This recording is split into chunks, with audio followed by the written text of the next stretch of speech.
వరంగల్ జిల్లా మామునూరు శ్మశాన వాటిక నుండి శ్మశాన వాటికలో పూజలు చేసిన అనంతరం నాగ సాధువు అఘోరి వరంగల్లో పాదయాత్ర చేస్తూ భద్రకాళి వరకు వచ్చారు. దారి పొడుగునా ప్రజలు పూలమాలలతో సత్కరించి స్వాగతం పలికారు.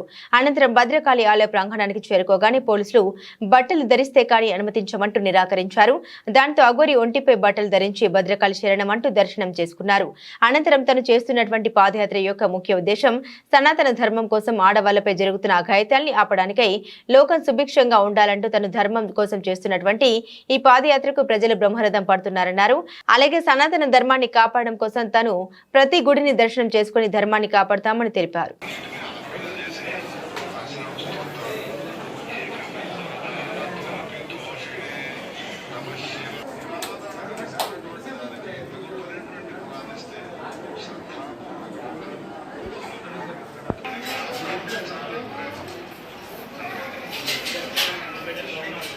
వచ్చాను. శ్మశానంలో పూజ చేసుకొని శ్మశానం నుండి పాదయాత్రకు వచ్చాను. అమ్మవారి పిలిచింది కాబట్టి నా వంతు నేను వచ్చి అమ్మవారికి చెప్పుకొని ప్రజలందరూ బాగుండాలి, అందరికీ ఏ కష్టం రాకుండా కాపాడుకోవాలని నా వంతు నేను లోక కళ్యాణం గురించి వచ్చాను కాబట్టి అదే చేసి నేను వెళ్తున్నాను. చెప్పలేము మేము, మా పూజా విధానాలు ఎవరికి కూడా చెప్పలేము. సస్పెన్స్. నేను ఎక్కడికి వెళ్తున్నాను నాకు మాత్రమే తెలియదు. నేను వేరే వాళ్ళకి చేసుకోవడం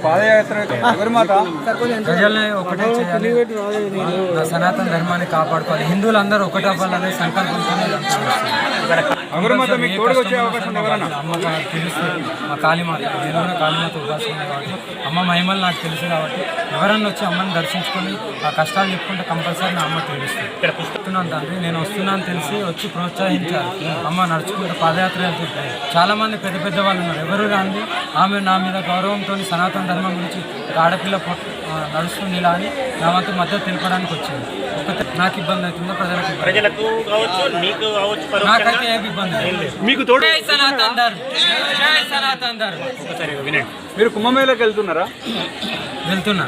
అది చాలా మీడియాలలో కూడా చెప్పాను. చర్చ జరిగి వచ్చిన తర్వాతనే మహా విధ్వంసం ఉంటుంది.